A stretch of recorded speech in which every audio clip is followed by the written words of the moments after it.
Great. Hi, everyone, and welcome to episode 4 of #Every Role Matters Roundtable.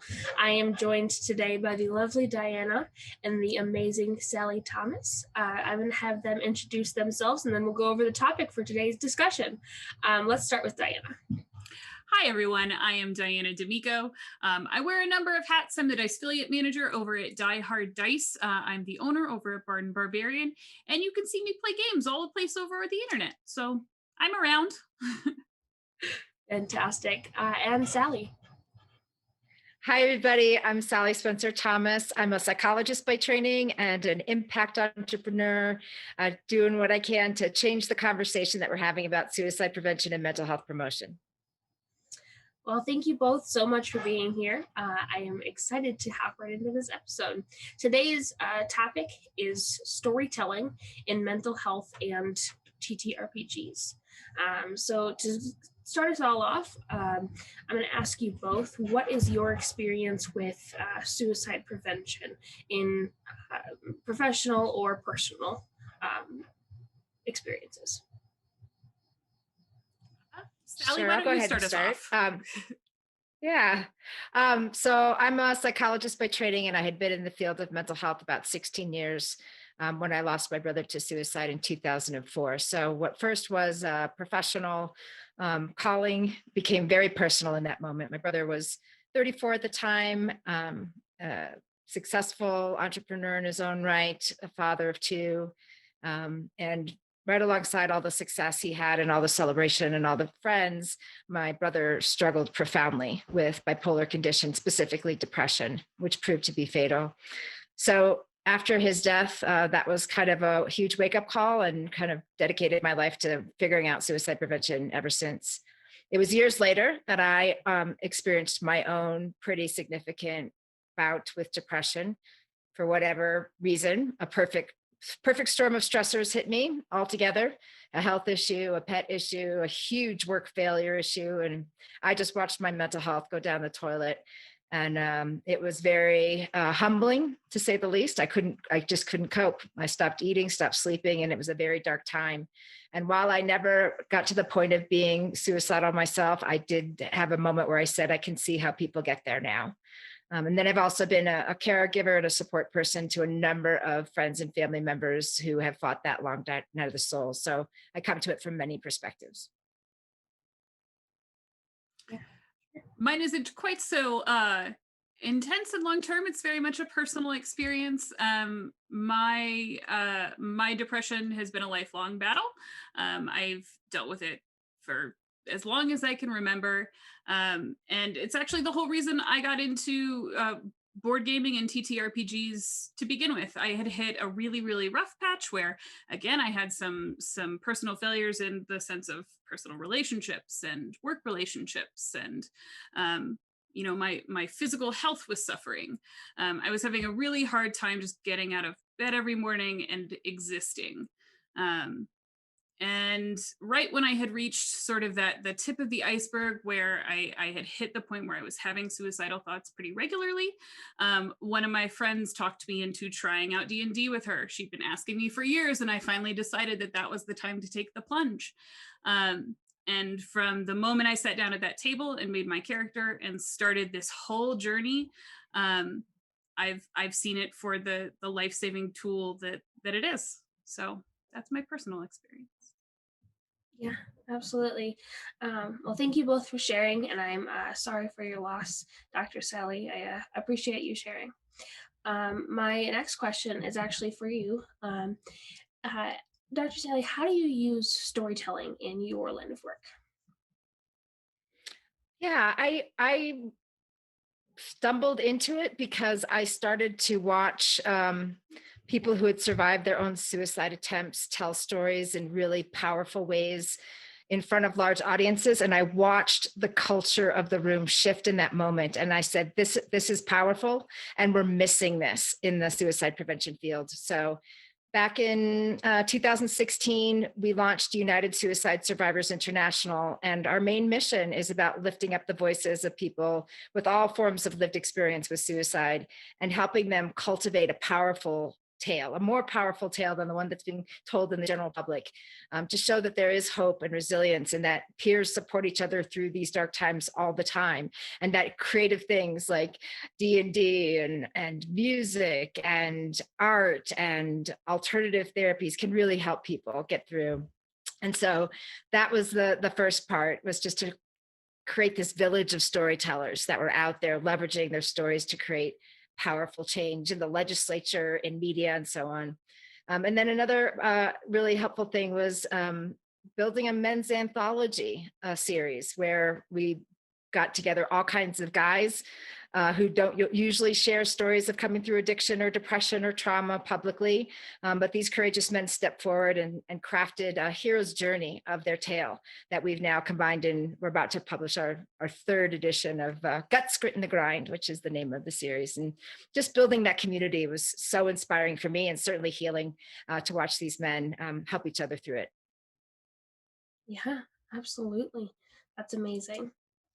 Diana, can you tell me, for those who don't know what it is, can you tell me what a GM is and their role in Dungeons and Dragons and other TTRPGs? Yeah, sure. So, depending on what you're playing, it's either the dungeon master or the game master. Sometimes it's the keeper, sometimes it's the storyteller. They can have a whole bunch of names, but it's their job to facilitate the stories being told at the table. A lot of times, they'll create the world. They'll paint the word picture on which the characters can play out their stories and share their tales. And live their best lives, their most heroic, fanciful lives. Yeah. Have you been able to use storytelling to help people in your role as the GM in some of your games? Oh, yeah. I mean, one of the most valuable experiences I think TTRPGs in general bring to the table, so to speak, is communication.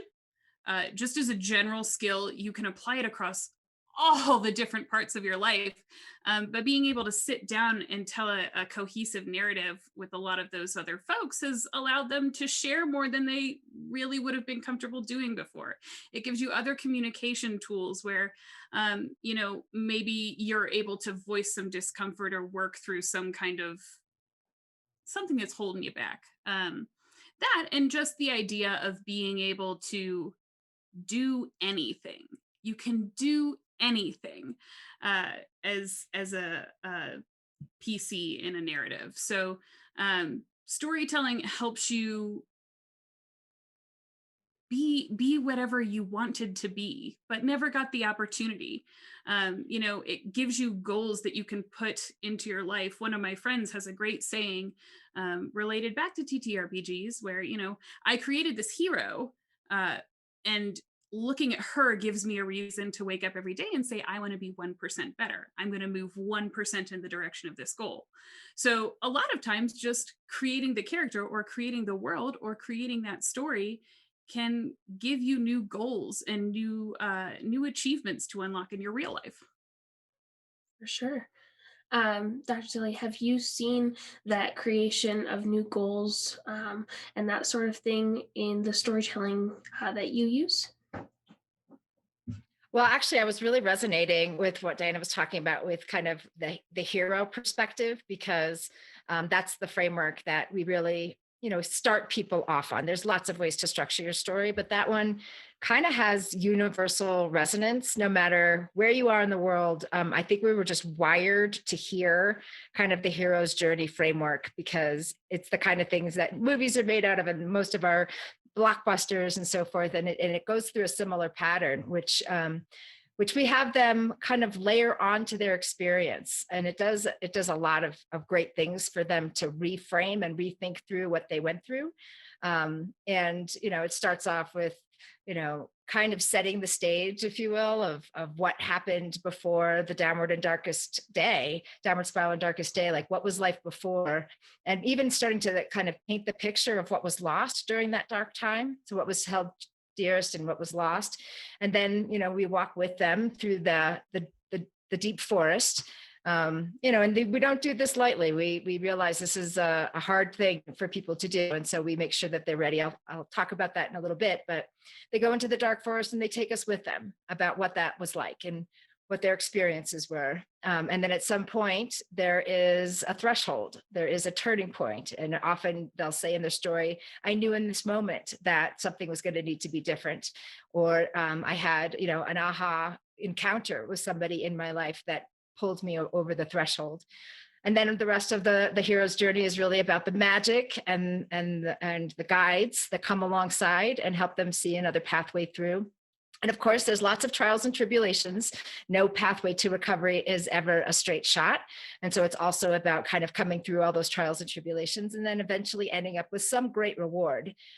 Something that they now have that they didn't have before they went through this really hard time, and really understanding their struggle through a lens of heroic perseverance and great strength and courage is a really powerful thing. So I really liked that you're also kind of projecting this hero idea onto a character that they can aspire to in the future as well.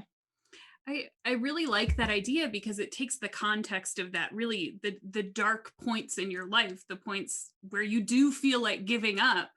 And it sounds like the system that you've created takes that low point and puts it in the context of a redemption arc, which is something that we're all familiar with through movies and television series and everything. And who doesn't want that for themselves, I really love that. Yeah, it's been so cool to watch, especially the men, because they haven't really had a lot of models for them to do this. Watch them kind of work their way through from something that they might have been ashamed about or silent about to something that they're really proud of, and then they come out proud. And we've now gone to several conferences together where these panel of men, and I'm like, these dudes are rough, like they're like the construction guys and the firefighters, and they're up there and they're crying, but with pride, that they're stepping into the arena and sharing this with other men. And it's just, every time they get me every time because when they are able to do that, like you can just watch the dominoes fall of all the other guys who've just been holding it for so long. Yeah. Yeah, I think that a lot of the aspects that you are mentioning in your program are very similar to what we do in D&D, and it might be D&D is often less serious as we have a lot of levity in that sort of game. However, I think that in your line of work, levity is sometimes important as well, as you can see the positive side 100%. of this. Yeah, and I want to comment on that too, real quick too, because people do not ever think of comedy or humor or levity with the seriousness of mental health and suicide prevention, but it is absolutely the secret sauce. It's a secret sauce, and it's really important. And there are very careful ways that we add humor into the storytelling. So again, with the men's anthology, we actually hired a comedian to help us add that comedic element to it. And sometimes it's just, making fun of how traditional norms of masculinity don't always work in situations. One of our taglines is, you can't fix your mental health with duct tape. And we just add that because, again, from a neurochemical standpoint, when we laugh, we relax. We release hormones that help us relax into whatever we're doing. So it's super important. I also want to say, I didn't put this in the front, but it's so true. My 22-year-old son is a huge gamer, and it has been so important for him to connect to the gaming community, especially during COVID, and also to unleash his creativity. He's always creating these characters and storylines that I think have really helped him so much. So I'm grateful for all of you. I can say that I don't 100% understand it, but I'm really grateful for the community and the creativity that it's provided for him. Well, I'm sure that the gaming community that he's in, and which kind of corresponds to the entire gaming community, is happy to have him, as we are all of our members. Wars. So that's actually the end of part 1 of this episode. And so we're going to do some outros, and then make sure you stay tuned to watch episode 2 after this. So let's start with Diana. Can you tell everybody again who you are, where they can find you? Yeah, I'm still Diana D'Amico, oddly enough. I do a whole bunch of stuff across the internet. I'm usually playing one TTRPG or another when I'm not yelling about Star Wars. I suggest following my Twitter at D'Amico Diana. That's where you'll get the most up-to-date information about what's going on. Fantastic. And thank you for being here. Thank you for having me. Yeah. Dr. Sally? Yeah, so SallySpencerThomas.com is probably the easiest thing to remember. And I'm also on most of the platforms, well, at least for older people, and would love to connect. Yeah, absolutely. And thank you to you as well for being on here.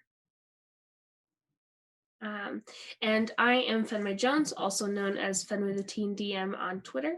You can also find me at Jasper's Game Day on all of the social medias, although we are most active on Twitter currently. We're working on it.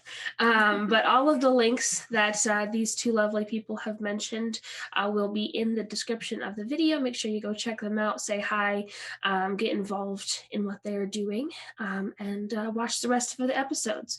Remember, you are not a critical failure, and you do not have to roll initiative alone. Thank you so much for watching.